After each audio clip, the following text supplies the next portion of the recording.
Classroom में आपका स्वागत है। आज हमारा टॉपिक है राष्ट्रपति को उसके पद से हटाने की प्रक्रिया, जिसे इम्पीचमेंट या महाभियोग कहते हैं, और उसका उल्लेख है आर्टिकल 61 में। यहाँ सबसे इम्पोर्टेंट बात ये ध्यान रखने वाली है कि इस पूरी प्रक्रिया का पालन किया जाता है संसद में, सिर्फ संसद में। संसद के दोनों सदस्य, राज्यसभा और लोकसभा। दूसरी बात, बहुत से सदस्य जो उसके निर्वाचक मंडल में होते हैं वो राष्ट्रपति को हटाने की इस प्रक्रिया में भाग नहीं लेते। जैसे राज्य विधानसभा, सभी राज्य विधानसभा और दिल्ली और पांडिचेरी विधानसभाओं के सदस्य राष्ट्रपति को हटाने की प्रक्रिया में भाग नहीं लेते, जबकि वो किस में होते हैं? राष्ट्रपति के निर्वाचक मंडल आर्टिकल 54 में होते हैं। तो आर्टिकल 54 आपको पता होना चाहिए कि आर्टिकल 54 में क्या है।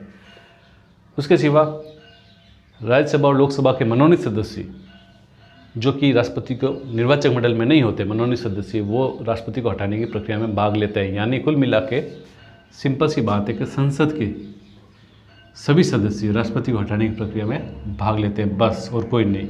और संसद के दो सदन है, राज्यसभा और लोकसभा। इसी में ये महाभियोग की प्रक्रिया चलती है।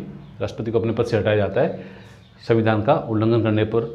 संविधान ने जो निर्देश राष्ट्रपति के लिए निर्धारित किए, राष्ट्रपति उनका पालन नहीं करता है, अपने कर्तव्यों का पालन नहीं करता है, तो राष्ट्रपति के विरुद्ध ये प्रक्रिया शुरू की जाएगी। आइए समझते हैं। संसद के किसी भी सदन में, राज्यसभा या लोकसभा, किसी भी सदन में इस प्रक्रिया की शुरुआत की जा सकती है। स्वतंत्र दोनों सदन को बराबर शक्ति इस मामले में। मान लीजिए वो सदन है राज्यसभा, तो 14 दिन की पूर्व सूचना देनी पड़ेगी। 14 दिन की पूर्व सूचना देनी पड़ेगी उस सदन में कि हम ऐसा प्रस्ताव लाने वाले, और ऐसे प्रस्ताव पर उस सदन के 1/4 सदस्यों के हस्ताक्षर होंगे। फिर वह सदन विचार करेगा इस प्रस्ताव के बारे में, और अगर वो अपनी कुल सदस्य संख्या के 2/3 बहुमत से उस प्रस्ताव को पास कर देता है, तब वो प्रस्ताव जाएगा दूसरे सदन में। यहाँ पर ये सदन आरोपों की जांच करेगा। वहाँ पर विचार कर रहा है पहले सदन, दूसरा सदन जो भी होगा वो आरोपों की जांच करेगा। जब जांच कर रहा होगा तो राष्ट्रपति स्वयं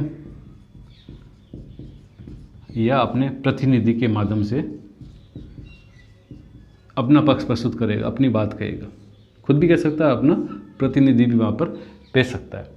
फिर अगर ये सदन आरोपों को सही पाता है, राष्ट्रपति के विरुद्ध जो आरोप लगे हैं संविधान का उल्लंघन करने का, वो सही पाता है, तो ये सदन भी अपने कुल सदस्य संख्या के 2/3 बहुमत से प्रस्ताव अगर यदि पास कर देता है, तो जिस दिन प्रस्ताव पास होगा उसी दिन से राष्ट्रपति अपने पद से मुक्त समझा जाएगा। जितने भी कार्रवाइयाँ होती है केंद्र सरकार की, संसद की, कार्यपालिका की, वो सभी राष्ट्रपति के नाम से होती है, राष्ट्रपति के हस्ताक्षर होते हैं। तब अगर ये प्रस्ताव है तो इसके नीचे राष्ट्रपति के हस्ताक्षर हो नहीं सकते, क्योंकि यहाँ पर तो राष्ट्रपति को स्वयं को हटाया जा रहा है। इसीलिए प्रावधान है कि उसी दिन से राष्ट्रपति अपने पद से मुक्त समझा जाएगा। ये बात ध्यान रखनी है जब भी आप परीक्षा में आंसर दे रहे हो इस संबंधित सवाल का, तो ये दिमाग में बात रखनी है।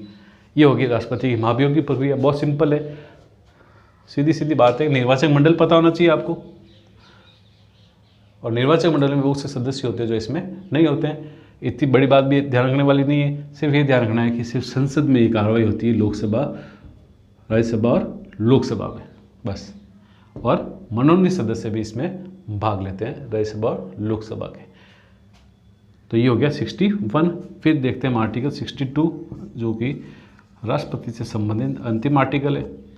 62 में है, राष्ट्रपति का कार्यकाल समाप्त होने से पहले नए राष्ट्रपति का निर्वाचन हो जाना चाहिए। अगर ऐसा नहीं हो पाता है तो जो पहले वाला राष्ट्रपति है वह तब तक अपने पद पे बना रहेगा जब तक नया राष्ट्रपति निर्वाचित नहीं हो जाता या अपना पद ग्रहण नहीं कर लेता। जब तक अपना पद ग्रहण नहीं कर ले तब तक वो राष्ट्रपति अपने पद पर रहेगा। और अगर आकस्मिक रिक्ति हो जाती है, या तो राष्ट्रपति इस्तीफा दे देता है, या उसकी मृत्यु हो जाती है, या महाभियोग के द्वारा, तब 6 महीने के अंदर, आकस्मिक रिक्ति में 6 माह में चुनाव करा लिया जाना चाहिए। और सामान्य स्थिति है जो हमने अभी पहले बात की, तब तक वो अपने पद पर बना रहता है जब तक नया राष्ट्रपति निर्वाचित नहीं हो जाता।